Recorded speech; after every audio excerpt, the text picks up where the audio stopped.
A gente acaba avaliando a classe política pela média. E é o jeito de avaliar, né? Quando você vai falar da classe política, você pega, pô, a média desses caras é baixa pra caramba, né? Podia melhorar. Mas tem muita gente séria, entendeu? Você tem menos do que deveria, sabe? Eu diria pra você... Tem 5% de pessoas sérias na tem política. Tem mais. Eu diria pra você que tem mais. Mas não é metade. Sabe? Tá longe da metade. Mas não é 5%. Não é... Tem muita gente séria, tem muita gente que dedica a vida à política. A política bem feita, ela é uma doação. Sabe? Porque você está abrindo mão se você tem competência para estar ali, você está abrindo mão de ser um cara bem sucedido no setor privado para se dedicar àquilo. E aquilo não vai te deixar rico, pelo menos não deveria. Sim. Mas vai, né? Então, se você é um cara honesto, você não vai ficar rico com a política. Se o cara ficou rico com a política, vai me desculpar. Se ele não se ele não herdou... Se já não começou rico, né? Se já não começou rico, o cara que entrou pobre e saiu rico, desculpa, mas não dá. Você vai ter problema. Por isso que eu gosto quando o cara entra rico na política. Eu acho que a política é coisa de gente rica. Não, tipo, é ruim falar isso porque parece que só quem se importa com política Não, mas quem tem que ir em cargos políticos é pessoas ricas, eu acho. Porque o cara que é pobre... Mas, sabe qual que é o problema? Você pressupõe aí que o cara rico, ele vai pensar em todo mundo.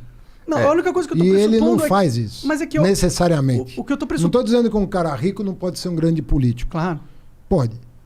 Mas é muito ruim quando o parlamento não tem a visão do cara da comunidade, do cara da favela. Pode ser um cara rico que veio de baixo, né? Um cara que sofreu e enriqueceu, primeiro que tem né? poucos, né? Porque o Brasil, a mobilidade é baixa, né? Agora que está começando a ter um pouco mais de mobilidade, mas é baixa. Um dos países com menor mobilidade social do planeta. Mas você concorda que quando o cara tem uma baixa base familiar de renda, ele tá um cara desesperado por dinheiro, e o cara entra na política, ele vai ser muito mais fácil de ser... Por isso que eu falei para você, eu comecei falando uma coisa que eu aprendi nos livros. Porque eu não vivi a experiência. Mas os historiadores que eu li, os caras dizem o seguinte, olha, quando o pobre chegou aos mais altos níveis educacionais, é óbvio que toda pessoa de comunidade... Eu sou filho de camponês, meu pai nunca pisou numa escola na vida dele. O meu pai veio com 24 anos do Líbano, trabalhou de 8... Sabia que era Líbano. Haddad, porra. Com esse nome aí eu tava pensando, caralho, Haddad de onde? Síria, Líbano... Acho que Haddad é ferreiro em árabe. Será que a família era de ferreiros mesmo? Em algum momento lá para trás. Sido, da hora, né? Mas o Haddad significa ferreiro em árabe. O meu pai nasceu no campo. Ele dos 8 anos aos 24 anos, ele plantava, né? Com 8 anos você vai com um saquinho de semente, assim, pro cara ir pegando. Aí você vai crescendo, você vai até chegar o momento que você faz tudo no campo. Veio para cá, foi morar no interior de São Paulo, numa cidade que hoje tem 10 mil habitantes, chamada Uchoa. Uma cidade lá pro lado de Rio Preto. E com 30 anos mudou para a capital. Aí conheceu minha mãe, aí foi ser comerciante e tal. Meu pai nunca pisou numa escola. Entendeu? Isso não significa que ele daria um grande deputado, meu pai. Meu pai era um grande cara, um cara com um senso de justiça enorme, assim. Odiava a coisa errada, sabe? E educou os filhos daquele jeito como se educava mesmo, né? Ó, tem o certo e tem o errado, meu chapa. E não tem meio certo. Tem o certo e tem o errado. Meu pai era filho de padre ortodoxo. Os padres ortodoxos são cristãos, mas não são celibatários. Podem casar. Podem transar à vontade. Pode. À vontade eu não sei. É bom. Se eles quiserem, conseguirem, sei lá. Mas pode depois de casado? Pode constituir família. Pode ter família, pode ter essas coisas. Tanto é que meu pai tinha 6 irmãos. Mas então é aquela educação muito rígida. Muito rígida. E, cara, se você tem uma boa educação, não importa quantos livros você leu, você vai saber a diferença entre o certo e o errado. E isso é muito importante para tomar uma decisão. Então você pode estar à frente de um governo, à frente de um mandato.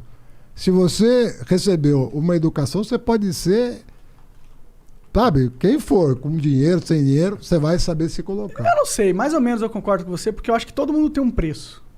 Eu acho que, dadas as circunstâncias, a gente é humano no final das contas, entendeu? Dadas as circunstâncias, no momento certo, na hora certa, com a fragilidade certa, com as coisas externas certas, todo mundo sucumbe às vezes. Infelizmente, eu conheci mais rico com preço do que pobre com preço. Te juro. Faz sentido. Eu conheci na vida mais rico com preço do que pobre com preço. Porque o rico tá se vendendo e tem dinheiro, então, né? Ele se vende por dinheiro por querer mais. Sim. Sempre mais. Sempre mais. Então, essa idealização que a gente faz de que o rico já tem o dele e, portanto, para que ele vai querer mais? É exatamente, às vezes, o contrário que acontece. Sim. Às vezes você vê o pobre ali manter uma posição firme e falar, não faço, porque minha honra, minha dignidade, minha educação vale mais do que isso, do que às vezes um rico que se vende para ter um pouquinho a mais do que ele já tem. Mas é raro, viu? Eu acho que se pegar um pobre e um rico, eles são todos iguais na questão de ser corrompidos, sabe? Por isso que não pode ter essa distinção. Concordo com você, por isso que não pode ter essa distinção. Sim. Tem que ter espaço na política para todo mundo, entendeu? Inclusive porque eles vão levar conhecimentos diferentes. Às vezes o cara tá ali... Você fala pro cara do preço do gás, o cara fala... Cara, sabe que eu tinha... Quando eu era bem moleque mesmo, eu falei... Eu cheguei pro meu pai, me lembro desse dia, porque eu mudei tanto desde então. Eu cheguei, pai, o cara não foi jogar a bola porque não tinha dinheiro para pagar a passagem de ônibus. Aquilo para mim era uma coisa que não existia. Eu achava que era uma desculpa para não ir jogar a bola. Aí meu pai falou, não, tem gente que não tem passagem pro ônibus. Cara, mas a passagem pro ônibus... Filho, tem pobreza no mundo.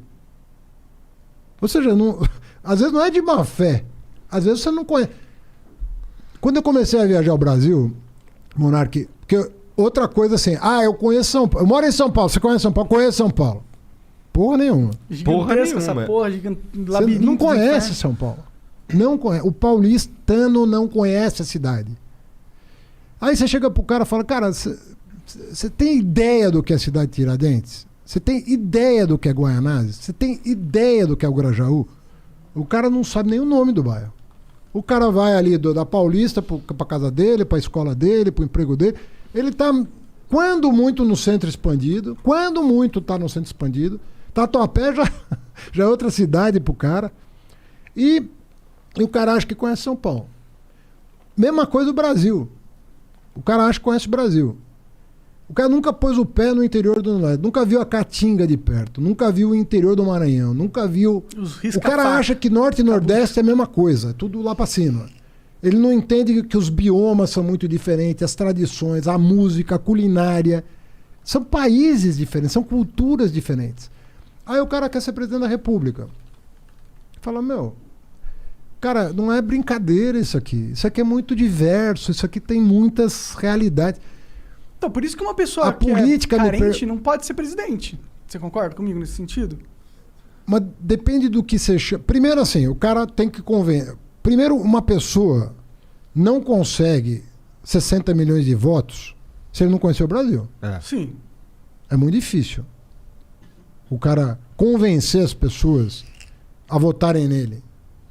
Se ele não tiver... Depende um pouco do discurso, porque, ele precisa... na verdade, hoje em dia mudou um pouco, hein, eu acho. Porque a internet meio que mexeu nesse jogo aí. ali. A internet elegeu o Trump, elegeu o Bolsonaro Trump também. Conhece os Estados Unidos? O Trump conhece os Estados Unidos de cabo? Conhece porra nenhuma. Na verdade é que ele tinha uma máquina na internet, sim, mas ele é rico. Muito grande. Exato. Mas pelo teu argumento, ele sendo rico, ele conhecia alguma coisa. Eu estou dizendo exatamente o contrário. Eu tô dizendo que o meu argumento é da riqueza, ele não é questão de conhecer ou não. É questão que, E eu acho que talvez até seja um argumento falho nesse sentido, porque é que uma pessoa pobre, que é miserável mesmo, que não teve a oportunidade de estudar, ou que não teve a oportunidade de conhecer não só o Brasil, mas o mundo, mas essa você pessoa... vai pôr ela numa posição de poder foda, não é querendo denegrir o caráter da pessoa por ela ser pobre. É só denegrir a competência dela por ela. Porque a gente precisa de pessoas que conhecem realmente. Se for pôr o cara para gerar uma multinacional, que o Brasil é uma multinacional, uma empresa gigantesca, se for para pensar dessa forma. Não vai pôr um cara despreparado nessa parada. Se bem que a gente pôs. Mas ele não vai pôr, né? A gente põe mais de uma vez. Mas a gente não vai pôr, né? A gente capricha, né?